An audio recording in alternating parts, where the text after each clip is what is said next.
Yes, mga igalamay, buntag ka na itong tanan. Welcome din sa itong panakubahan. Dili sa tutuman ng usapang agrikultura. Kaupad, yapon ninyo Armando Fenekito, mga ka-agri, no? Anyways, mga ka-agri, no? Kung nakita ninyo. Kung tingala mo, wala ko sa studio karon, no? Actually, na ako sa usa ka hotel, no? Attend ko og usa ka seminar, no, for DOH, no? Department of Health, mga igala, no? Atong balikon be kay para ma-aware pud ta, no, unsa ang atuang atinan din kay para dito mag kuno dito para transparent ba charing transparent, no. Media for health literacy on violence and injury prevention, no. So narap ko gusto Davao good, no, pero syempre kailangan pa na ako mo concentrate pa mo focus din hino kay para tapon may ma-share sa inyo. Anyways, mga tambayan katambayan sa agrikultura, no. Anyways, mga ka-agri, no, hisgutan gyapon nato, no, ang ato ang mga hisgutan, no, with regards sa kining agrikultura, especially karon, no. Una na diha, no, natin mga unang hisgutan, no, with regards sa kining ginatawag, no, nga kadiwa, no, kadiwa rice for all, kadiwa na Paulo rice for all, no, nga una na ni kuan dito sa kaulahan. But anyways, una ta mo aginod, no, ato usang siron mga kaagri ang lakat sa tong panahon pinaagi sa tong DOST Pag-asa. So mo to mga kaagri, no, ang ato ang unsa ni tawagan ni ang ato ang lakat sa panahon nga gihatod sa to ang DOST Pag-asa. I hope, no, all is well, mga igala, no, o kuano okay tantanan, no, kanang pagulan part na siya, mga igala, sa kanang ginatawag nato nga isolated or localized thunderstorms. Muna nga medyo normal ra na siya. Anyways, mga igala, dinhita sa atong unang hisgutan, no, sa to ang balita, mga katambayan sa agrikultura, no. Kuan mga igala, no, gikatakda na ang rollout sa kadiwa ng Pangulo Rice for All program, no, sa mga pili nga pampublikong merkado, mga igala, sa National Capital Region aron maghatag og kaning abot kaya nga rice options para sa mga konsumante, mga igala, ug makunhuran, no, ang taas nga presyo sa bugas, mga igala, no. Ato ang sumala pa ni mga igala ni Assistant Secretary Genevieve Guevara, no, ang head sa kadiwa program, no. I quote, "The DA in partnership with the Food Terminal Incorporated will deploy the kadiwa ng Pangulo kiosks in major public markets including MRT and LRT stations. These kiosks will offer rice for all at an affordable price of 40 pesos per kilo." Medyo mahal gyapon. Available from Tuesdays to Saturdays, 8 a.m. to 5 p.m. Initially priced at 45 per kilo, grains sold under Rice for All program has been reduced to 43 recently. Muna ginagawa mo, 45 to siya.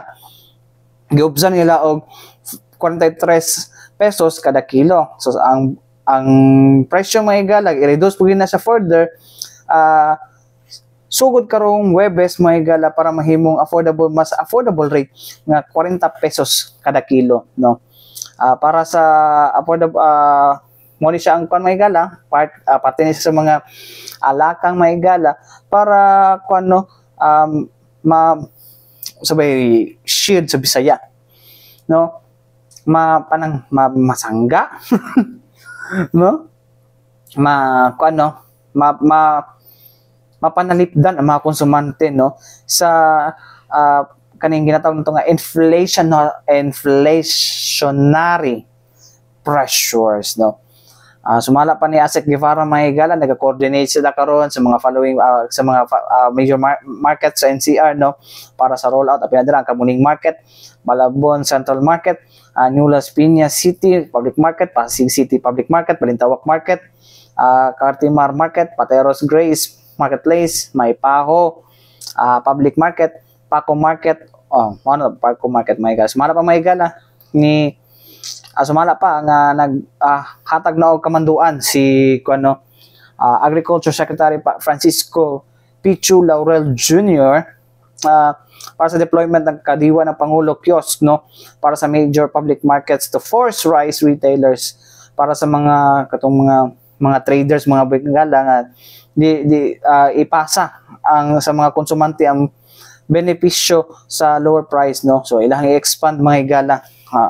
What I mean mga higala is katong mga retailers mga higala, no, persahon nila mga higala, mga rice retailers mga higala o traders, no, nga dili ka nang nagpataas, no, sa ilahang presyo sa bugas. Well, this is tawagan ni mga higala usa ni siya kanindot nga move, no, pero unta lagi wala mo nagpauto sa mga traders, no. Department of Agriculture unta mo nagpauto sa mga traders ano nga kuan hangyo nga babaan ang kuan, hangyo babaan ng taripa sa imported rice, hawa. Edi naunta mo bala karon. Bitaw nganong inyong magibabaan man hinuon ng taripa hinuon sa bugas imported rice hinuon, awa. Isahan mo ron, naisahan, no. And for information, karon panahon na grabe taas ang presyo sa pamaliton, and 40 pesos, no, in my opinion 40 pesos is still expensive, no, para sa mga ordinaryong tao nagkakita, no, or nagasweldo minimum wage, no. Daghan pa kay mga gastuhanan. No, but well, there's an effort mga ka-agri, no, pero there's an effort, no, there's an effort, no, nga maski gamay, no, na ang kabsan po digi ko makadawat ato na isahan sa traders ang kuan gobyerno nga gibabaan ng taripa. So ano nato ihatag sa mga para sa mga farm inputs, no, ato ang mga intervention para sa mga rice farmers, murag wala lang, hindi na ako magets, no, hindi na ako magets mga ka-agri, no, nganong niabot sa ingon ato, no. Murag nagkuan ko, and we see the result right now. Ay nako. Anyways, may kasatong pagbalik, no, atong makahinabi, no, ang usa sa mga Young Farmers Challenge awardees, no, provincial awardees diya sa Davao de Oro, kung asa iyang i-share, no, ang mga nakaayo, no, ang mga kaayuhan na nakuha niya sa programa, no, sa programa sa Department of Agriculture mga higala, no, para maingganyo ang mga kabatan-unan nga mo venture into agripreneurship mga ka-agri. Anyways mga agri, balik ito man lang sa mga importanteng pahinumdom ng atong sibianan.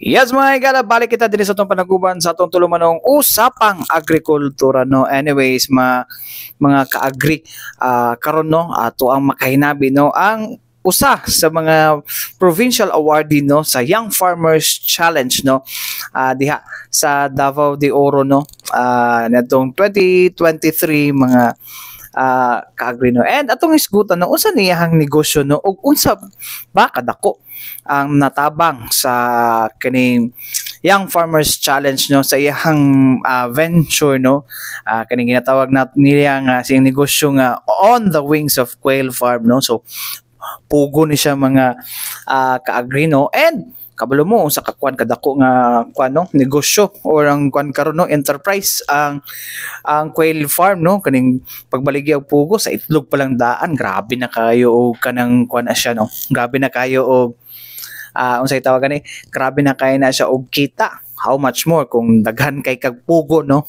kay farm good. Anyways mga kalambayan, ato pasudlo, no, na nasa pikas linya si Sir Winston Bacos, no. Sir, sir, welcome din sa itong panaguban sa itong tulumanong usapang agrikultura. Hi sir, may buntag sir. Okay.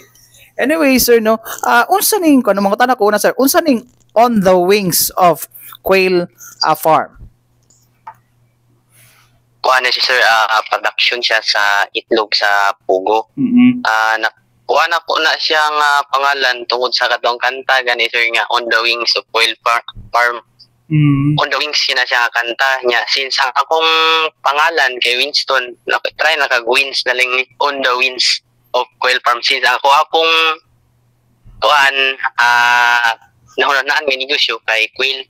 Tumurag gi kuan lang nako siya sir, gi puo. pero gikan yun siya sa kuan sa kanta gyud. Unsa ni siya? Mas dali ra po siya ma-remember sir ba. Unsa ni On the Wings or On the Winds? On the Wings. On the Quail Farm sir. Okay, so On the Wings of Quail Farm, di I know.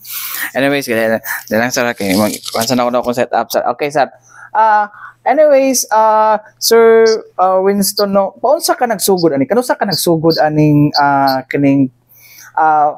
kaning quail farming or pag-produce og mga daghang itlog sa pugo?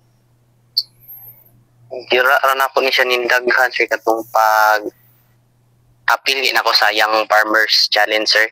Permiro gid ani sir, ako ang maguwang ginag buhi og pugo. Gamay ra to yang gibuhi, nasa 300 heads. Unya wala na tarong og manage mo otong na failure. Yes sir. Ano na siya nga undang na lang kay failure na lagi kay wala man siya wala man siya nangunay og buhi sir ba. Yeah. Karon kay ang iyahang asawa kauban niya sa trabaho nag-isgot man nga nalagi day programa ang Department of Agriculture nga Young Farmers Challenge. Maoto nga i-try na ko kapil. Nya sa una pa gyud nakita nako sa negosyo sa akong maguwang na siya income. Kaso lang naa siya yung mga sipyat ba kay wala na tarong og manage. So moto nga nauna ko nga quail farm ang ako ang ikuan sa Young Farmers Challenge i-appeal. Moto akong buhatan og business plan.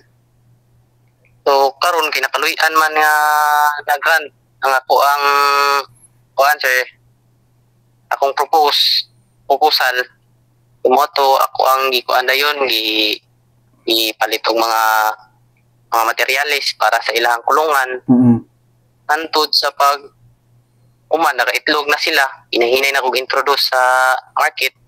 Dili mo siya ingon nga dali nga pag-introduce bisag barato kung product quality kay mao lagi to na pa may uban nga supplier, ang uban wala pa pud kailaan na kayong itlog sa pugo kay ang ilang naandan kadto ramang normal nga itlog sa manok.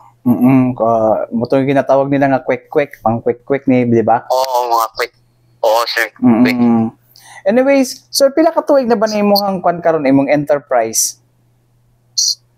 Isa ka tuig pa lang, sir. O isa ka bulan. Anyways, Sir Winston, no, pangutan ako, unsa kadako nga tabang no nga ikaw na himong YFC awardee no diya sa Davao de Oro sa imuhang pagkuan karon venture sa imuhang negosyo? So, dako kisag tabang, sir, kay ang sa una pa lang nga nahuna-hunaan ako nga tawag ganing wala pa murag picture out pa lang sa kung gusto mahitabo sa kung kinabuhi sir ba nga magbuhi aning ugo. Kay sa una gamay pa ko ako alang ganing kalingawan lang ba magbuhi isda magbuhi manok. So murag ma-enjoy gani ka.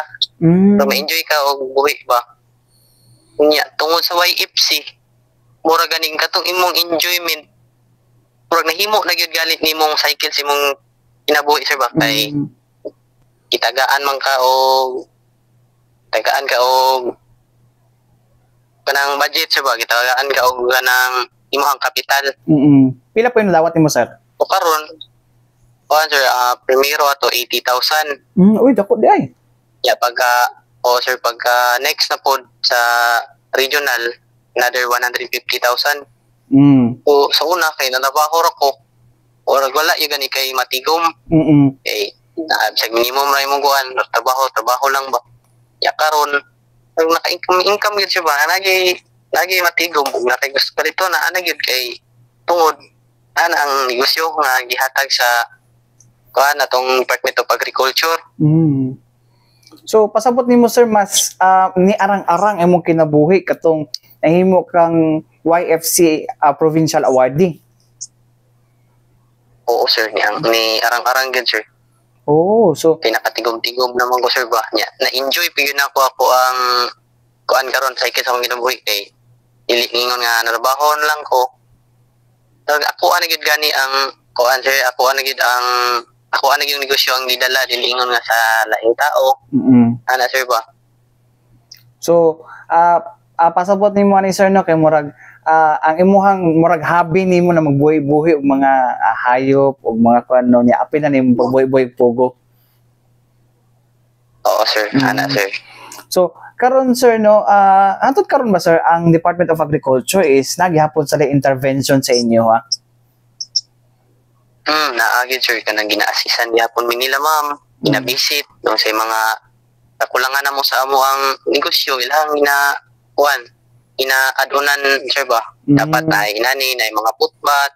So nagid gani gyapon sila naga-support sir. Oh, so pasabot ani sir, wala mo pasagdahi sa Department of Agriculture. Wala gid sir. Naagid sila perminti sa amo ang likod.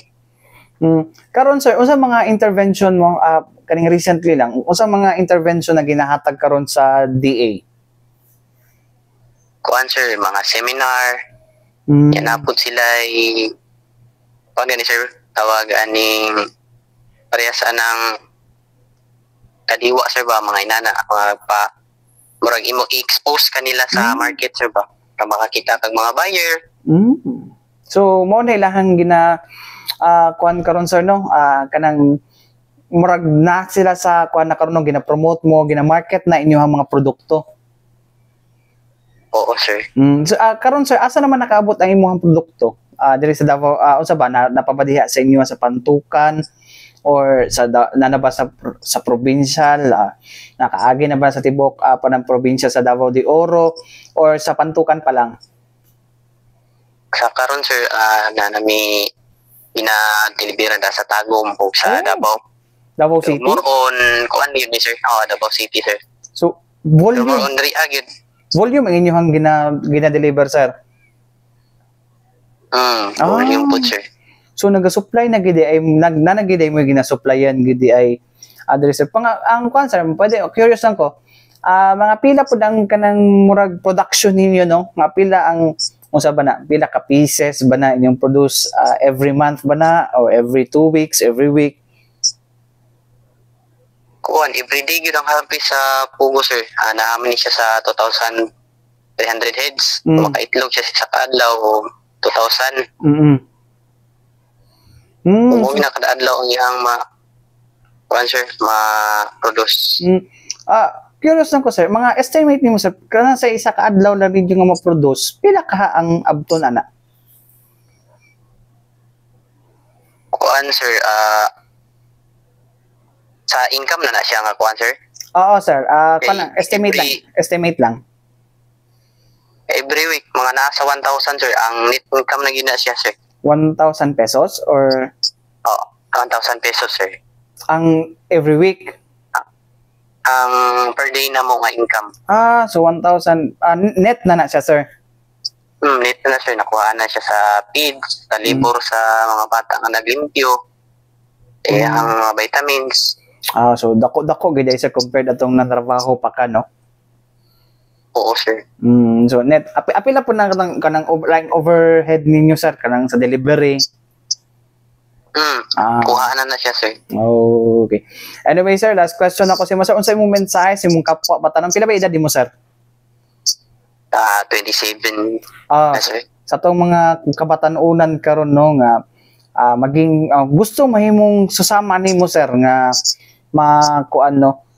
mahimong Young Farmers Challenge Awardee or mas kinegosyante man lang, go ahead sir. Sa mga kabataan karon, i-try ninyo venture ang agriculture kay maka-income jud ka, ma-enjoy pagud nimo imong pag-engage aning agriculture. Na ay ginahatag ang Department of Agriculture nga grant from happy lang yung ka sa Young Farmers Challenge. Makita mo na sa Facebook, sa YouTube. Kay dako yung kay tabang ning ilahang program. Okay. Kato lang sir? Oo sir, kato. Okay. With that, Sir Winston Bacos, no, salamat sa time yung gihatag sa mga diri sa Radyo Pilipinas, and I hope no daghan mo ma-inspire no kamo nga mga Young Farmers Challenge awardees dinhi sa Davao Region no, makahatag og inspirasyon ngadto sa tong kabatan-onan no nga mo venture gyud sa agrikultura no, pa not just para makita mo pero makatabang pud sa kaning kampanya pud sa tong gobyerno no, nga maabot ning ginatawag na food sufficiency diri sa tong nasod. Daghang salamat sir mayong buntag. Salamat. Okay, mo to mga ka-agri no, si Sir Winston Bacos, ang YFC 2023 Provincial Awardee diha sa Davao diha. Anyways, mga ka-agri, balik kita man lang sa mga importante pahinumdum niya to si Bianan.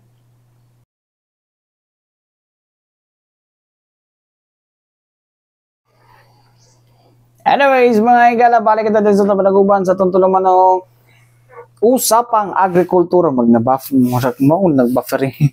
Kauban niya Armando Fenekito mga sa moto mga na to naka hinabi ka ganiyan si Sir Winston Bacos no.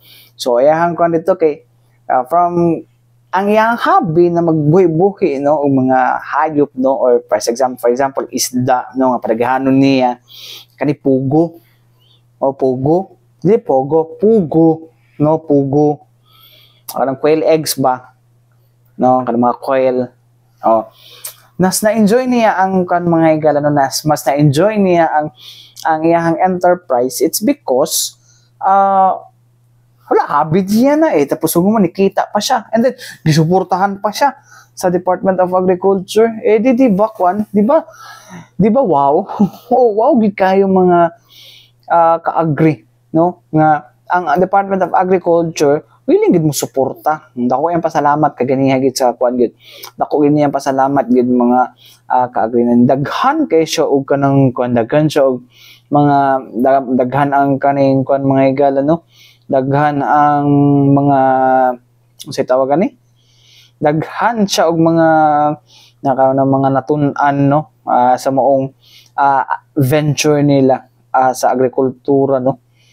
Mo man sagad nga ginako no, actually nindot nga mga sharing sigid mga ganan pwede na ta mga board anang no, paunsat ta na para ng bugas mga ganan. Actually tuloy-tuloy man daw ang kuan sa tong bugas daw din mga kaagri no, padayon ng paghatag farm input sa to ang kuan no, nga libre og ang uban discounted vouchers sa tong Department of Agriculture Rice Program. Dahil na sila Sir Bog, sila Sir Neneng, Ma'am Evelyn Basa no, o uban pa. Mao na siya ang kuno. Actually, muna isa sa mga nindot nga mga kuan ba no, kay atong gobyerno padayon gihapon sa tuang mga kuno efforts no, para mas mapakuan no atong production no, and to attain food security diri sa tuang nasod. Anyways, mga dinhita no kun asa nagpahigan og ikaduhang steering committee meeting ang kuano ang region si kuan mga igala nga atong Department of Agriculture no. Okay, basahon na lang nato be. Regional Executive Director Macario Gonzaga and other members of the steering committee engaged in a discussion during the second steering committee conducted by the National Economic Development Authority 11 and Japan International Cooperation Agency or JICA Philippines office on Monday. Na si Consul General of Japan in Davao Yoshihisa Ishikawa and JICA experts Ken Komuzawa and Keisuke Fukui presented JICA-supported projects for comprehensive and sustainable urban development master plan for Davao region, which includes project mobilization, existing land and sea conditions, metro-wide infrastructure, and metropolitan growth management. The meetings aims to develop robust infrastructure to ensure orderly urbanization, seamless connectivity, and resilience against natural disasters and climate. Also, to emerge an internationally competitive metropolis and leading destination for investment, tourism, and establishing itself as the primary growth center for Mindanao. So mo na may na makita niyo sa mga larawan no ginapakita o ginakuan karon no. So anyways, mo ni no not more on sa infrastructure man pero unta po no ang sani ang ato agrikultura matutukan po no, but well parte man na sa tong kanon sa sustainability mahigala, parte na sa tong kuan po na to sa ato ang agrikultura. So Anyways, mga ka-agree no, hapit na po dong kuno. So I think kano sa tay schedule sa DA ani mga ka-agree no sa mga focal persons no, especially sa monitoring sa tuang mga unang kuan karne no. Dapat gani karon gani magsugod na ta for this no. Manawagan na to sa to mga amigo dira sa Rafis no. Nga, sir, kano sa mga heads nato dira nga pwede ma-interview sir no, kay ang uban ba sir kana magpa-party planuhon baya gina nila gid sir kay para ma-budget gyud no, especially kana mga lechon sa baba na karne no, napapatay ego nga supply ana karon dinhi no, prutas mangga kay basi magkuha na pud dira pud no, sibuyas no, parehas sa po na dila no. So muna to ang kuno well mo time himo gulat-ulat man lang po na po sa karon mga igala nindot pud nga pamunahon pud gud nato po ng mga success stories sa mga batan-on mga igala no nga nag-venture gud sa agriculture di ba. Ang kon mo gud mga ka-agri no, ang agrikultura dili na siya appealing sa mga batan-on no kaayo. Pero karon mga igala with the technology pas hindi ma-kon mainganyo ginato ni mga batan-on no nga mo sulod jud sa agrikultura kay sayang ba sayang pud no, sayang kayong mga ka-agri nga dili nato na ma-utilize no, dili nato na ma-utilize mga ka-agri no nga kuan no si tawagan na dili nato sila ma-utilize nga mo kuan no di nato ma-utilize ato kabatan-onan no na aging na baya ang ato ang kuan pod ato ang atong agriculture sector. It's because mo na ang average na sa 50 no ang edad sa so, atong mga mag-uuma. So better no nga karon na gyud magsugod ato mga kabatan. Anyways mga ka-agree wala tay igong oras sa ngalan sa tibok persa sa DXRP Radio Pilipinas Davao. Ako yung nakauban Armando Finikito alang sa usapang agrikultura hangtod sunod na usab mga ka-agree. Daghang salamat og mayong buntag mo sunod na ang Radyo Pilipinas News Nationwide.